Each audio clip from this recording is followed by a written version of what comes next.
Hey everybody, welcome to the Indiana State Board of Animal Health's Quarter 1 Lunch and Learn for 2026. Today we are finishing up the three-part series on vaccine-preventable equine diseases. I'm Dr. Heather Solomon-Gabl, Equine Health Programs Director for the Board of Animal Health and veterinarian for West Central Indiana. We're excited to welcome back our guest presenter for this series.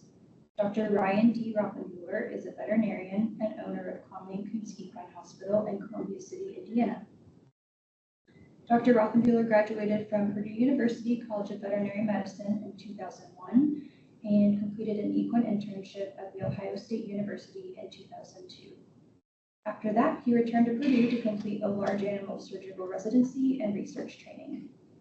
In 2009, he became a diplomate of the American College of Veterinary Surgeons in Large Animal. Since then, he's been a partner at Equine Hospital in Columbia City, Indiana. His professional interests include surgery, wound care, pain management, and lameness, especially in performance horses. And a fun fact about Dr. Rothenbuhler is that he was an intern at BOAH while he was at Purdue. Just a couple housekeeping notes as we begin. After the presentation, we're happy to take as many questions as we can. Just use the chat feature to type your questions. In a few days after this webinar, we'll have the recording posted to the BOAH YouTube channel for those who are not able to watch live or those who want to review the information. Now, I'd like to welcome Ryan. I want to hand it off to you for your presentation. Well, thank you all for coming. Today is as Heather alluded, it's the third one. We're going to wrap up with probably my most passionate part of the vaccine and preventative healthcare that we do as veterinarians. We're going to cover strangles and kind of dive into some discussion on how to prevent outbreaks, but also how to test and diagnose it. But also a little bit in regards to treatment as well. It does appear that I have a little bit more noise today in the background, so hopefully my dogs don't bark. If they do, I'm sorry. Again, I don't know how many new people we have, but just if you're not following us, look for us on Equine on Facebook. We also have a pretty interactive website that we pay a whole lot of smart college kids to run for us. So if you're not on it, get on it. So again, we're going to talk about strangles and outbreak prevention. If anybody has any questions from prior ones, I'm okay answering those. We don't have to just talk about strangles here today. And then again, my resources are a lot of my own experience, but we do pull from PubMed and some AAP as well. I look at strangles as probably, in my opinion, the most contagious horse-to-horse disease. You can argue influenza or maybe rhino as being more contagious. I would argue that I have seen more strangles outbreaks in my lifetime than I have seen in anything of the other influenza and viral outbreaks. It is reportable up on the federal level, at the USDA level, but it's left up to the state to regulate and see where that goes. And so a lot of times you'll hear people talk about reportable and actionable. I did not pull states that do regulate it and quarantine it. And the state of Indiana is, and Heather can fix this at the end if I'm wrong, but I believe we still can report it. It is a voluntary quarantine. It's not really actionable in the state of Indiana currently.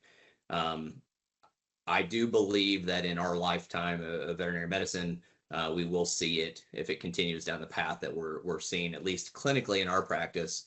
The last time I saw strangles was just a few days ago. We see it about any farm I go to in the Amish community and some of our bigger boarding barns. We can see it just about daily if we look for it. We have discussions with owners, but until somebody actually forces them to do something, I don't think we're going to see many owners actually do a lot to prevent it. I did talk a lot about this in the last couple talks, but the Equine Disease Communication Center, EDCC, I have the link there. If you just Google EDCC, if you're not on EDCC, you should be. It is basically a reporting center, but it has a lot of good information about a lot of the diseases that are reportable. And if you're, worried about where you're going, if you're going to an event, you want to know kind of what's around, I think it's a good area to look for reportable diseases. And if you look on it currently, Strangles is on there a whole lot. And so, again, I think it's a very important topic to discuss, and hopefully get some people to maybe consider vaccinating for it. Again, I alluded to it earlier, but I'll say it even more, is I've euthanized more horses for Strangles than any other of the vaccine-preventable diseases. Yet I struggle to convince owners sometimes to vaccinate for it. We go to different parts of the state. I do some sport horse stuff on the other northwestern part of the state, and over there it's almost not even talked about. We see a lot of owners that don't even consider vaccinating for Strangles, and so I don't know why it's so difficult. It's a pretty bad disease, but we do struggle with convincing some owners to vaccinate for it. So, what is Strangles? It's basically an upper respiratory infection affecting the lymph nodes, the submandibular and retropharyngeal region is how we traditionally look at it, and that's why it got its name, Strangles. It is a Streptococcus equi, subspecies equi. And so Strep equi is what you'll hear a lot of people refer to it as. When I first moved to Northeast Indiana, you would always hear the Amish talk about equine distemper, and I never really understood what that was, but it is interchanged with Strangles. And so if you hear somebody refer to equine distemper, it's probably Strangles. We will talk a little bit about bastard strangles or metastatic strangles, and just remember that if it can affect one lymph node, it can affect all the lymph nodes. And so where we traditionally look at bastard strangles is lymph nodes of the thorax or abdomen. A lot of these patients that have the abscesses in their abdomen and thorax, we don't really see any indication of, like we do with the lymph nodes of the retropharyngeal or submandibular. We don't know anything other than maybe they're poor growers, poor doers. And a lot of times in our experience is we see it a lot in yearlings and weanlings, and a lot of those horses will just die suddenly. And you do a necropsy and find a basketball size a tumor in their abdomen, or their mediastinum is full of abscesses due to Strangles. Symptoms are I think some people look at it as just an abscess. Some people look at it as the worst thing ever. I think it does matter on what age of horse you're looking at. I think some of our older horses have some better immunity. Maybe they were exposed to it young and have some immunity, and it doesn't get as bad in our older horses. Most of the time when I see very, very bad cases, it's our young unvaccinated patients. We'll talk about the vaccines at the end when we talk about prevention, but I will say none of the vaccines for Strangles are 100% effective, and I think that's where a lot of misinformation gets started, and why we don't see as much vaccination in Strangles is people say, well, it doesn't work, so why do I want to give it? I think the biggest reason is vaccinated horses that get it typically have milder symptoms from it. The horses that have vaccines, mostly the Pinnacle vaccine, we don't run across much of the IM version Strepvax. We'll get maybe 1 or 2 solitary abscesses, and that's about it. Our unvaccinated patients, they have the worst symptoms. Those horses are the ones that we're treating, and we'll allude a little bit to that here shortly in regards to treatment. Traditionally, we miss the earliest symptom, which is fever. Unless we're monitoring fevers daily, most of the time we miss this fever, just like in most of our viral diseases that we talked about earlier. We often miss the fever, but it typically precedes any other clinical signs by a couple days. Typically after fever, we might see some pharyngitis, and so we see edematous pharynx, larynx, pain on palpation of the throat latch. We don't see isolated abscessation at this point, but we maybe have a horse that doesn't want to eat or drink, has a low-grade fever, maybe some swelling in the throat latch, pain on palpation. We need to be thinking, hey, this could be Strangles coming up. The most common symptoms that we see, lymphadenopathy and abscessation, those are the ones that we're going to see in a few weeks. So typically don't start right away. You'll hear people say, well, it can't be Strangles. I've had the horse at home for 4 weeks. Well, some of these abscesses are deeper lymph nodes, and it takes time to develop, and they've missed the earlier symptoms, but it's taken time for those abscesses to form. If you do a lot of these and see a lot of these, remember that the retropharyngeal lymph nodes a lot of times will empty into the guttural pouch, and we won't see those externally. We might see a little bit of throat-like swelling, but we won't necessarily see that lymph node or drainage because they've emptied into the guttural pouch. And so a lot of these horses we scope when we suspect strangles and look at guttural pouches. And if anybody's never or ever wants to scope a guttural pouch, it is a skill set that I think a lot of early veterinarians and even some of our seasoned veterinarians struggle to get into the guttural pouches. But I think it's an imperative diagnostic tool that we need to be able to use when looking for strangles. A lot of our younger horses will present, we've missed the early symptoms. We've missed the fever. We've missed the pharyngitis. We've missed even some of the abscessation. We've missed the snot, but now they have dysphagia. They have feed stuff and water coming out their nose. They've got some laryngeal hemiplegia. And that's probably secondary to lymph node swelling and compression of the laryngeal nerve. It's often considered temporary. If you read literature on it, people say that lasts about 30 to 60 days. We do see laryngeal hemiplegia and dysphagia last a little bit longer than that. In some of our cases, we've actually seen horses that are years down the road still have a degree of hemiplegia that never did return to normal function. Just for a side bit of information, there was a standardbred sale. This is actually where this whole topic started with Heather and I. Is there's a giant standardbred sale at the state fairgrounds every October, and this past fall there were at least 8 farms that had strangles on their farm, and a lot of cases we didn't know about until they were already there, and there had been very little monitoring or screening. But one horse in particular, I was scoping for a very prominent buyer at the sale. He asked me to run an endoscope up all the horses, and I come to a horse that's got this is the yearling, 14, 15-month-old yearling. And when I run the scope in, she's got complete laryngeal hemiplegia of the left arytenoid. And the very first question I asked the owner was, hey, has this filly ever had strangles? And he said, yeah, when she was about 4 or 5 months old. Well, here's a classic example of a horse that's a year later and still has hemiplegia of that arytenoid. It did cost him the sale, and cost him a significant amount of money, and a buyer that would have been a great asset for this breeder to have in his arsenal of trainers. And so I think preventing it is probably more important than treating it after the fact. These are just some pictures. We took a lot of these pictures. I'm probably will get a slap from Getty Images, but I had to Google some. I don't know why, but in the cases of strangles, I don't have many good pictures. And so a lot of times this middle picture is how we'll see it in our weanlings and our yearlings, is they'll get a throat latch swelling. This commonly we can see some tympany, guttural pouch tympany. It looks similar to this, but tympany, it tends to be air soft, fluctuant, and doesn't be very firm. When we have dealt with strangles, we're dealing with firm abscesses, fluid or pus in the guttural pouches, and it does palpate differently. The picture on the left is a classic bastard strangles that affects the skin. We see a lot of abscessation around the eyes and around the ears. We do associate that kind of as a skin version of bastard strangles.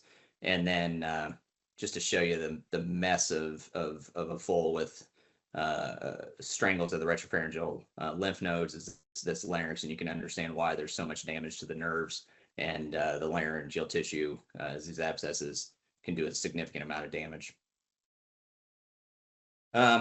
Probably the most uncommon, but probably the most scary symptoms that we deal with strangles are the bastard strangles, where thoracic abdominal abscesses form.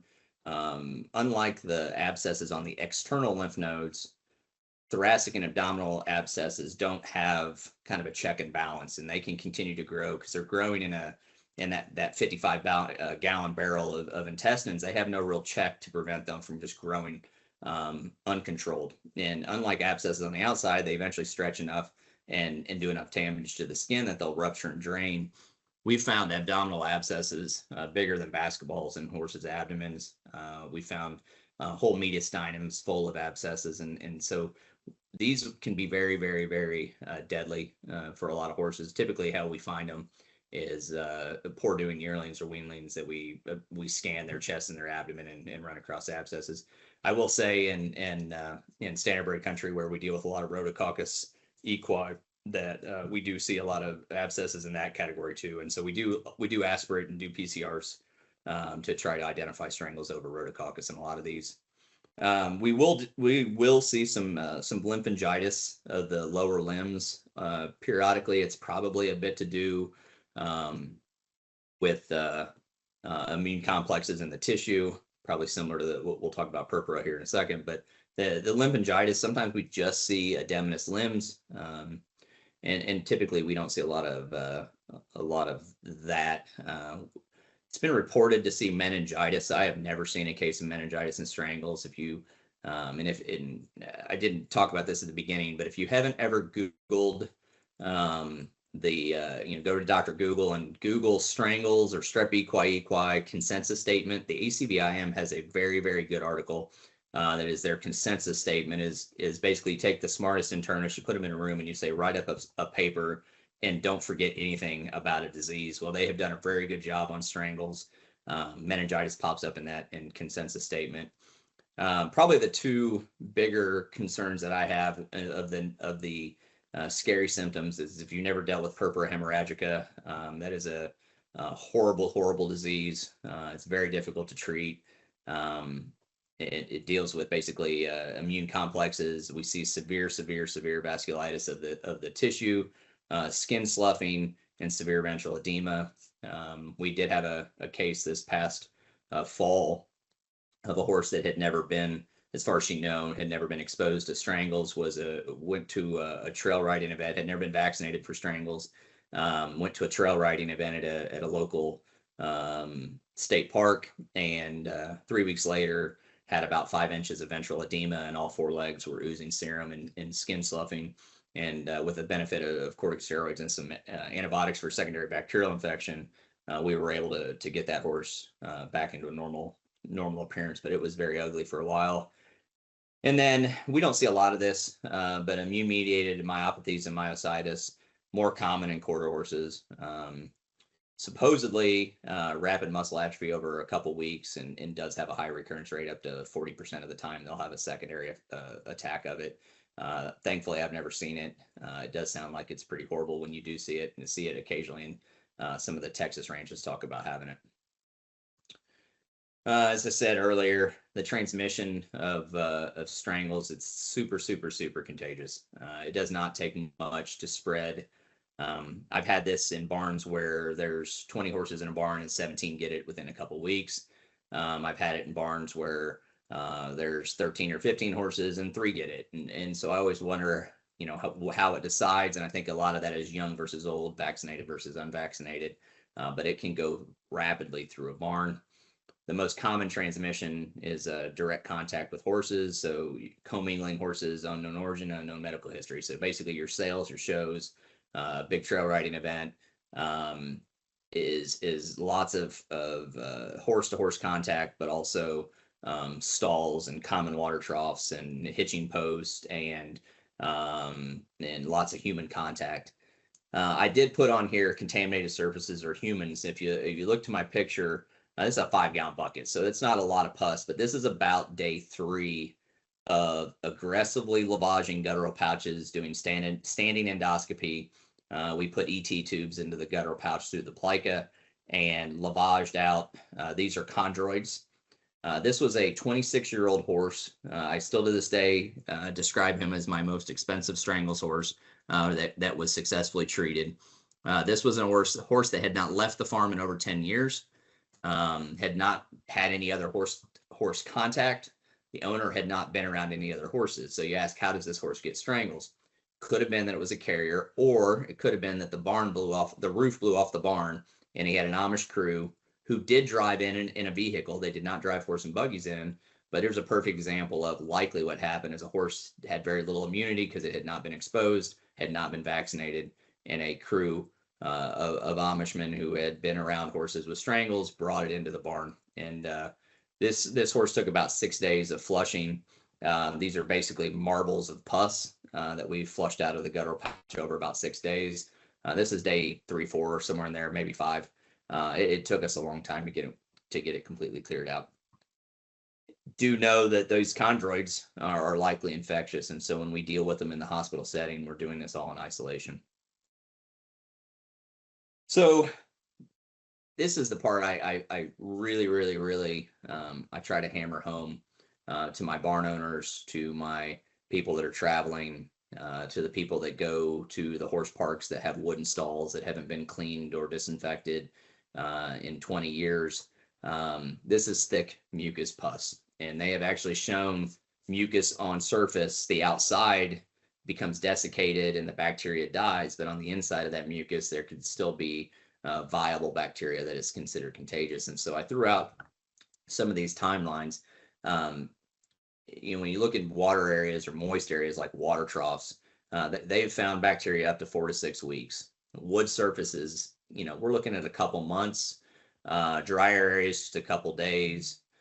Fencing, it is desiccated and destroyed by UV light and most disinfectants.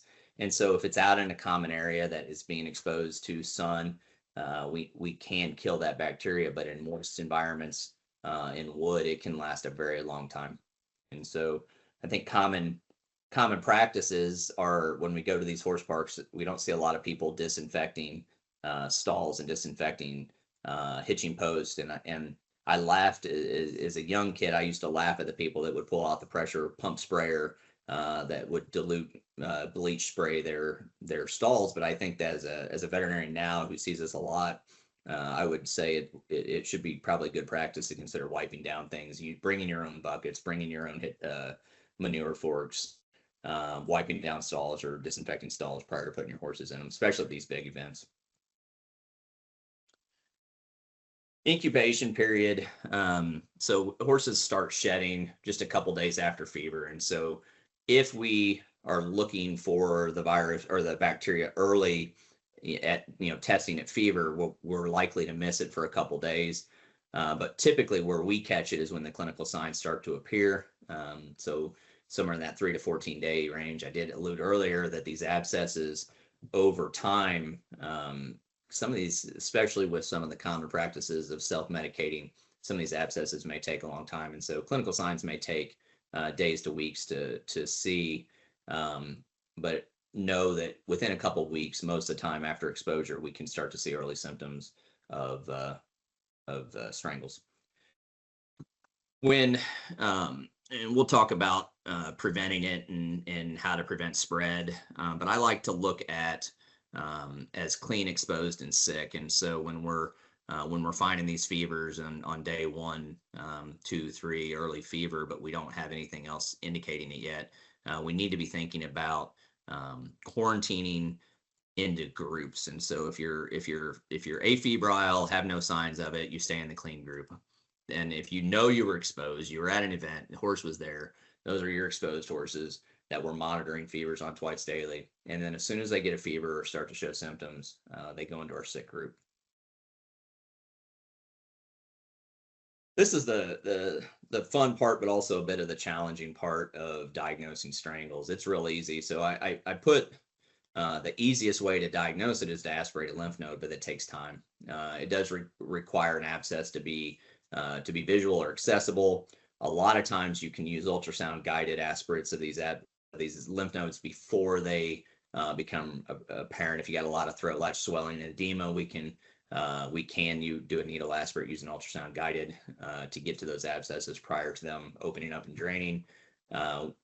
We typically we do a lot of PCRs in our practice. I think cultures take a long time, and so, but you can do a PCR and culture on aspirates, but PCR is your fastest. The nice thing about that is you typically get a high yield of bacteria. The only thing I will say is my experience with aspirates is when we do cultures, a lot of times we grow strep zoo epidemicus because it overgrows the culture plate. And so unless you tell them to be looking for strangles, they may not enrich appropriately, use the right plate. And so strep zoo will overgrow the plate. You may not get a strangles positive on your culture. And so that's where I think PCR definitely comes into play and makes it a little bit easier. We do a lot of pharyngeal swabs. We have some farms that require, in order for horses to come on the farm, they require a negative pharyngeal swab. You can do PCR in culture. It's just a saline soaked. We use uterine culturettes. The nice thing about them is they're guarded. We can run them through the rostronasal passage, get them through kind of the nasal passage, and then pop it out of the uterine culture and swab the pharynx. The only thing I will say is that your false negatives are very high on pharyngeal swabs, but it is a good way to just screen your everyday horse without a lot of expensive equipment. If they are not shedding, so if you're looking for carriers, I don't like to use pharyngeal swabs. But if you've only got a horse that has to go to a farm, they want a clean PCR. Some farms require up to 3 PCRs before they can come. Those are an easy to obtain and fairly quick response. You can do them day 1, day 2, day 3, and as long as they're negative, they can get to the farm. Probably the most common way that I look for strangles is the nasopharyngeal wash. And what I use is a 12-inch or 16-inch Tomcat catheter. We take 60 mLs of sterile saline, sedate the horse, but have to kind of keep the head up a little bit so that the sterile saline washes back into the nasopharynx, and then we collect it into, a lot of times I'll collect it into a sterile sleeve, sterile OB sleeve, and then aspirate out a 10 to 20 mLs, put it in a sterile red top tube or white top tube and send that in for PCR. It does have a fair amount of false negatives. Some of these places also require this to be done 3 times to get them in. Probably my most diagnostic ability when somebody says, I want to know, do I have strangles, or I want to know if my horse is clean, I'm going to recommend a guttural pouch lavage, and that is both pouches, not just one. If you have a carrier, you're concerned about a carrier, your guttural pouch lavage is your most sensitive way to find strangles in the guttural pouch or your carriers. The one caveat to it is it does require endoscopy, and it sometimes will have false negatives if the abscess is only opened up externally and did not open up into the guttural pouch. I will say most of the cases that I have dealt with that opened up externally also had internal abscesses in their guttural pouches when we went to look for it. So I think it's a fairly safe way. It just does require additional piece of equipment.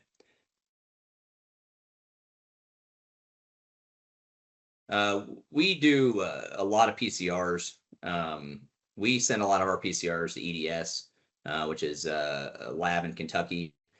You can send them to Purdue ADDL. They also do PCR. And so I think both places are successful at getting the results back to us very quickly. Usually if you get it to them in the morning, you'll have results that evening. EDS might be just a tick faster on some of these, but Purdue's pretty good at it too. It is a great way to screen. We do a lot of voluntary quarantines on our English-owned barns, and we do PCR to screen for those.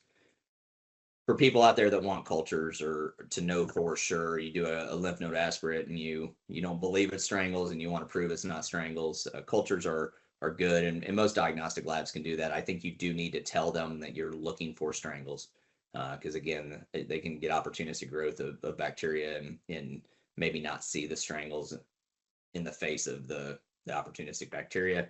It does take longer to get results, and so if you need somebody that's going for a breeding at a breeding farm in Lexington or Pennsylvania, and they require a negative test before they can come on farm, the PCR is a little bit faster.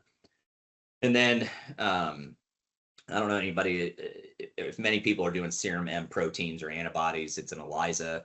It's looking specifically at the antibodies to Strep equi. And I put this in here is it's not a measure for active infection, it's not a measure of carrier status, and it's not a measure of protection. This fits into the idea of looking at titers and deciding, do I need to vaccinate or do I not need to vaccinate? I think if you're looking for a reason to vaccinate. Anything over 1 to 3,200, most people think is pretty safe to not vaccinate, but we still don't know that that's protective. And so I always tell people, unless they've had active strangles within the last year, and their titers are less, 3,200 or less, we're going to vaccinate. If they're up higher than that, up into that 8, 9, 10, I think the consensus statement says 12,800. If they're that high, then those are our purpura cases and our immune-mediated cases that we need to get on corticosteroids. So I think serum M antibody or serum M protein has a use in management, but I would not use it as a indication of active carrier or protection. How do we diagnose mostly active infection in our hospital is if we have a case, we have one case, we have a case that was at a show and they had strangles at the show. We're monitoring fevers twice a day, just AM, PM fevers, anything febrile over 102, 102.5 is considered fever, go into the exposed or sick pen. With fever, so they go into the sick pen or sick area. We are monitoring for abscessation and pus discharge. Know that a lot of guttural pouch abscesses will open and you may not see active pus.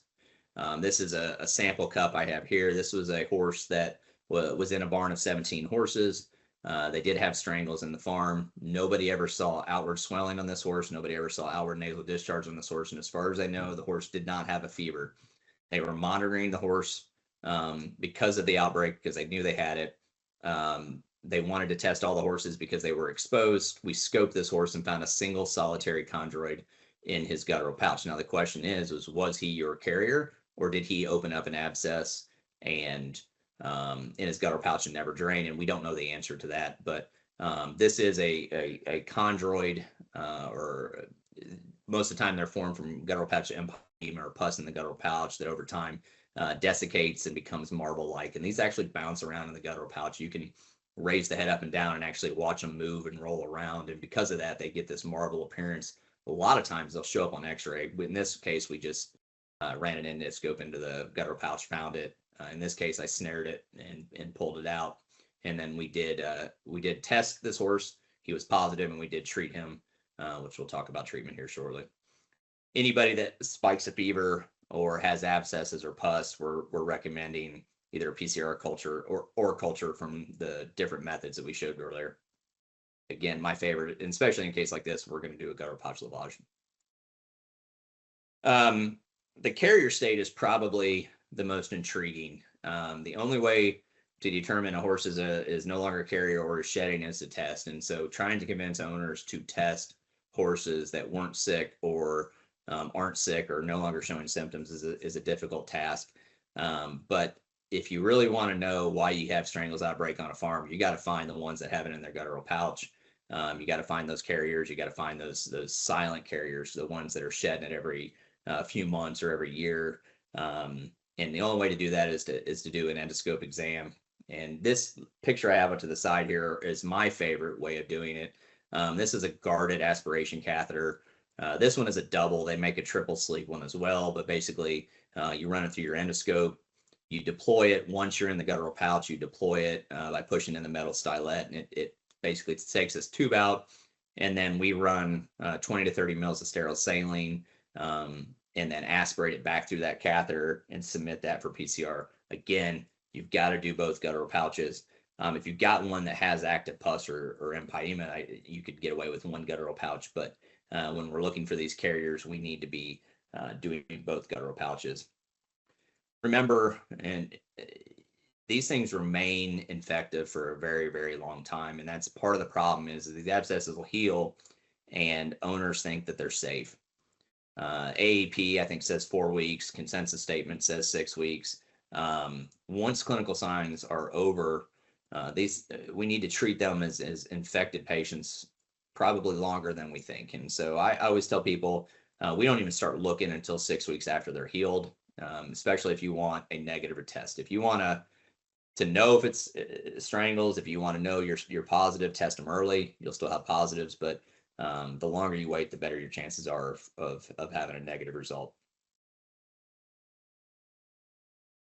So Dr. Gran came up with, and we have struggled to get this kind of out into our client base, but she wants to start testing some of our farms that have had it, that do have it, that have pop-up clusters of it, every year or two.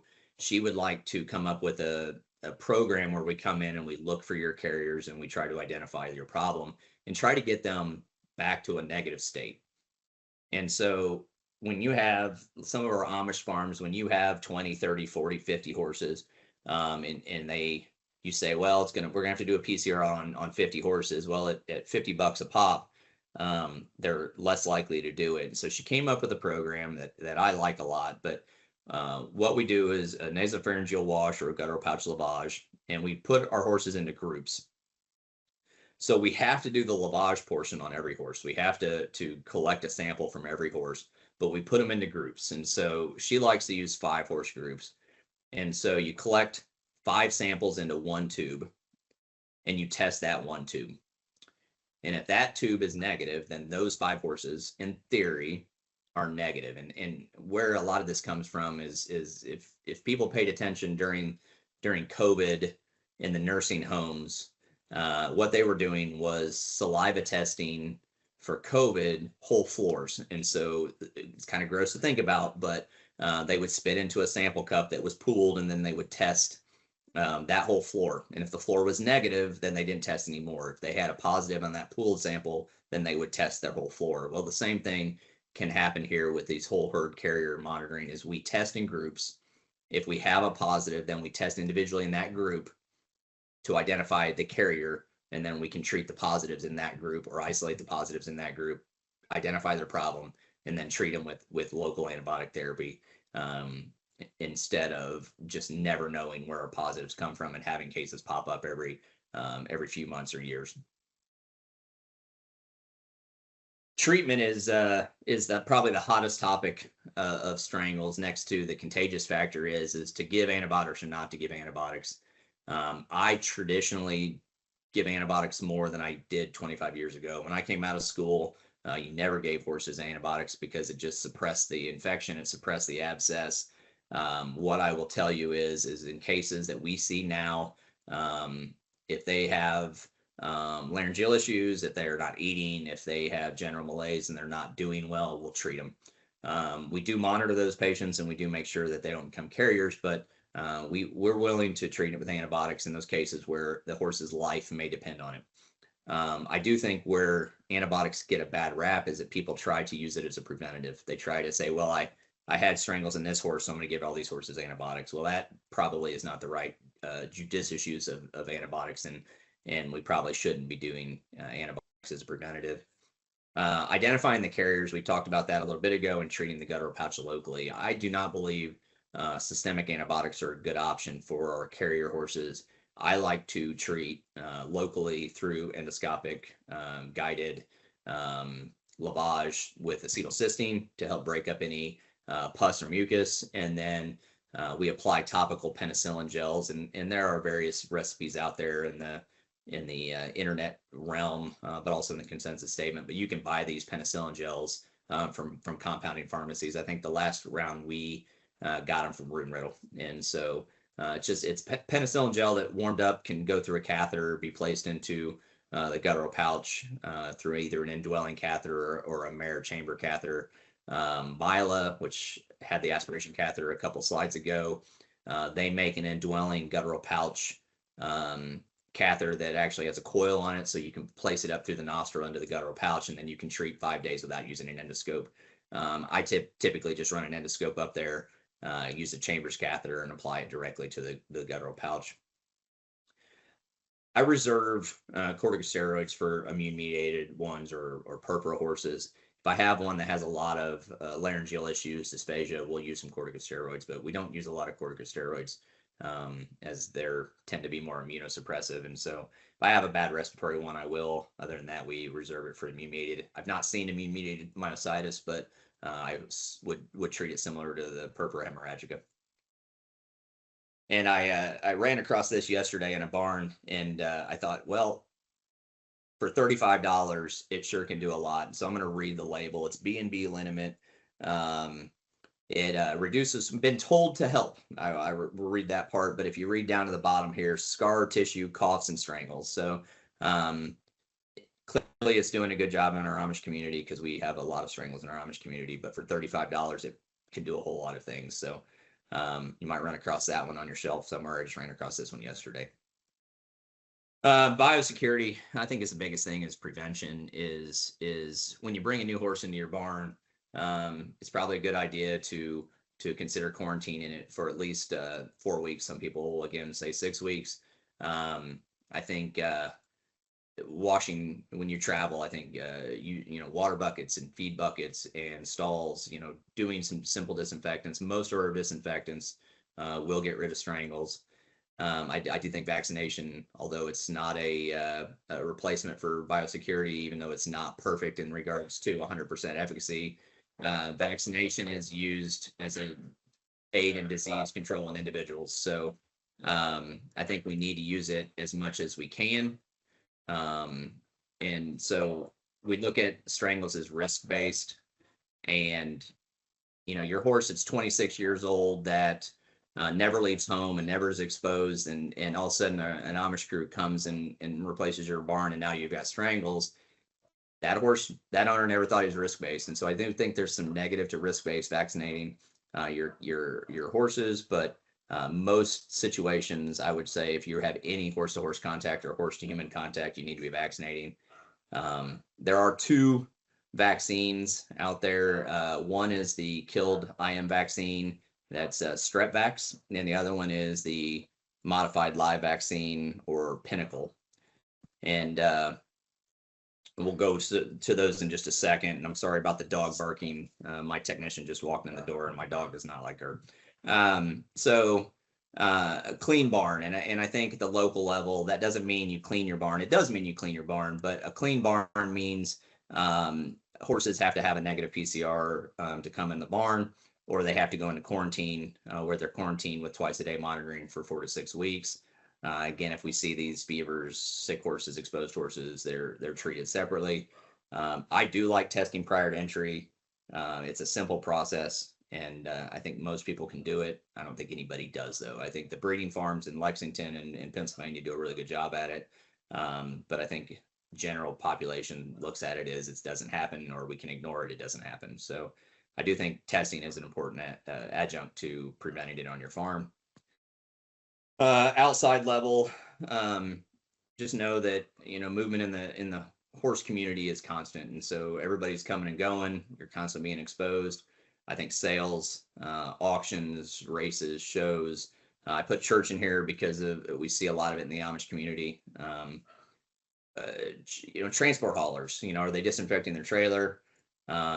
Just remember, horses can shed without looking sick. Our silent carriers and our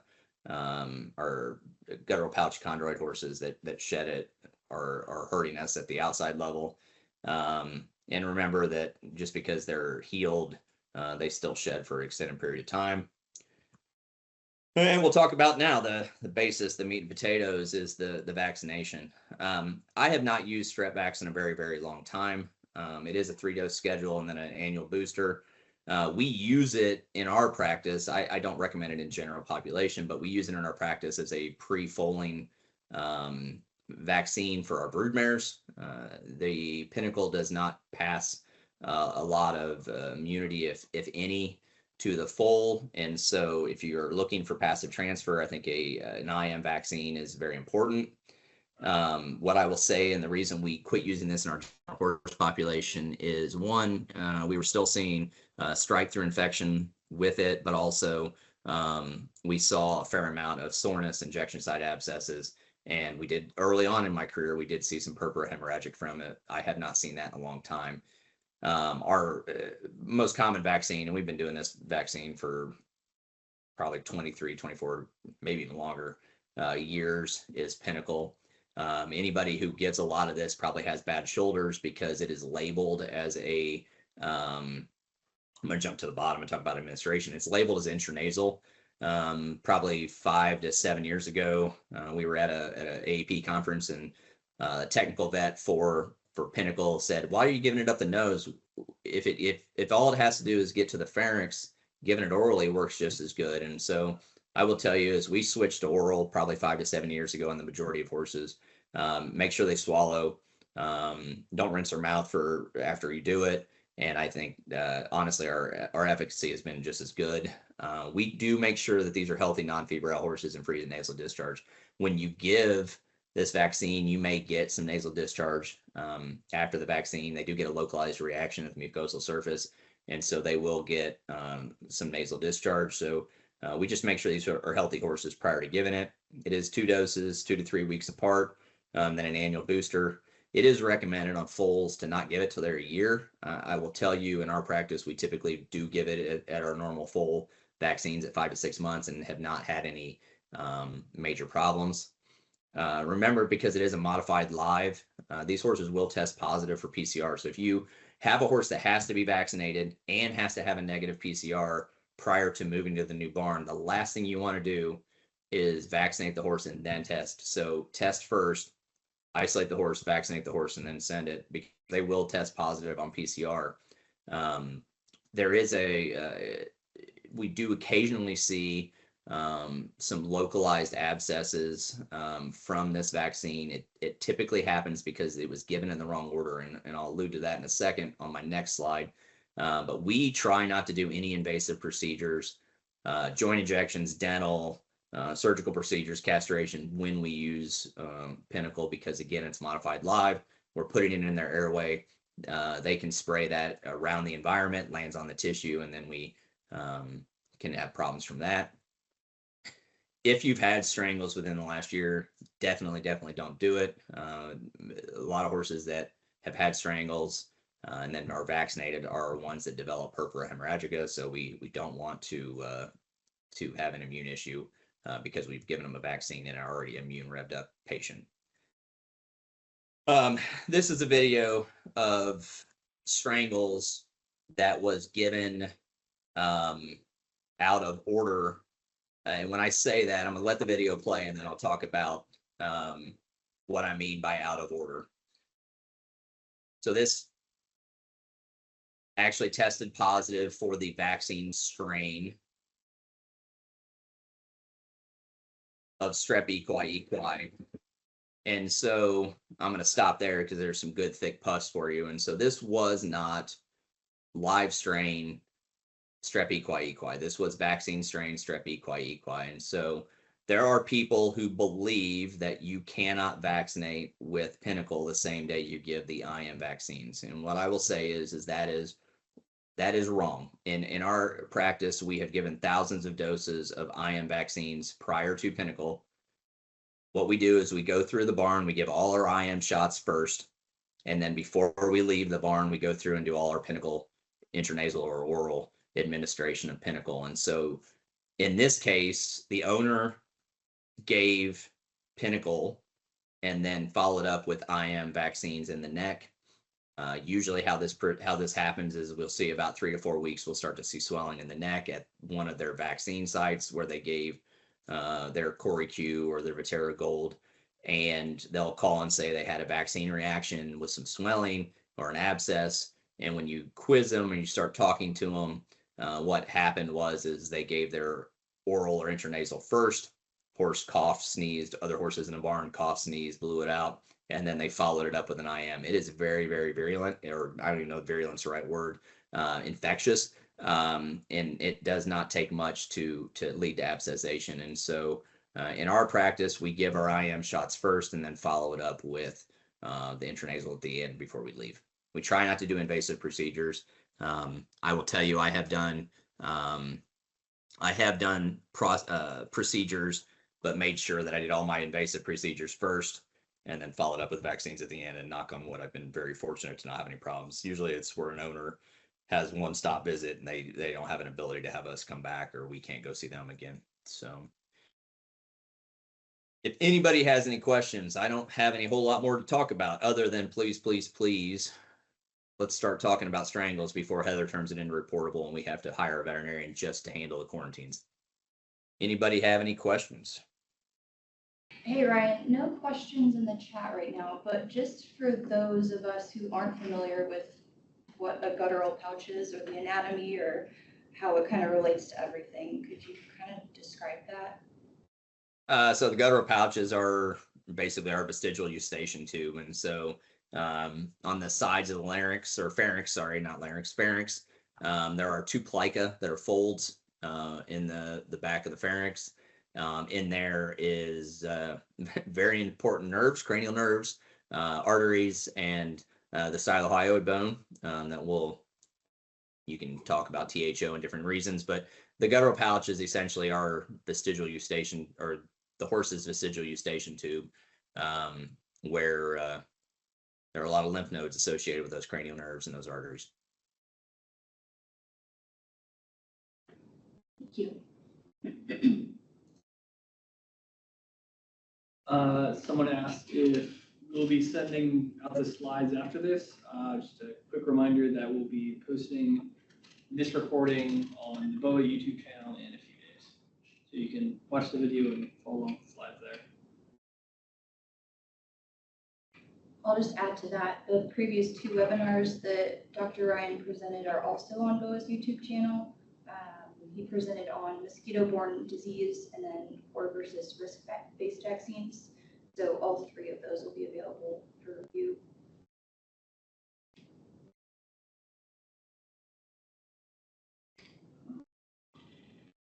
Also, please share the YouTube video of any of these with anyone that you think needs to know about these things. That's how we get this info out. Sharing a link is pretty easy, so feel free to do that. It looks like we do have one question.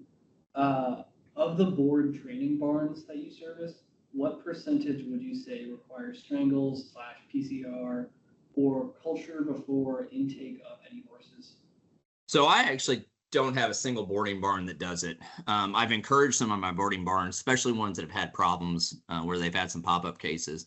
All of the cases of testing requirements that I have personally dealt with are breeding farms out of state in high dollar areas, Lexington, Pennsylvania. Most of them are standard bred that require to come on farm to either bring a brood mare on farm to be bred or sale prep, various things that have a big impact if they were to get Strangles on their farm and shut them down. In the standard bred game, like in Indiana, there's one standard bred sale.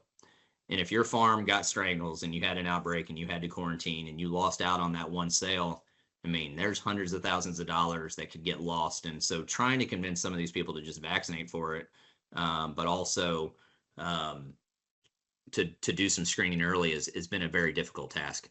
I think it would be very easy to tell people that just give me a negative PCR and we would reduce the amount of Strangles we see in our population of horses if they would just require it to come inside or on site. All right, well, thank you all. I have a suspensory to go ultrasound. My technician's here, so I appreciate everybody and look forward to YouTube. And if anybody has any other topics they want to ever cover, reach out to me and maybe I can get Heather to do one for us. Yeah, absolutely. Thanks, Ryan. Thank you, Al. Have a good day. Thank you. You too. Bye. Bye.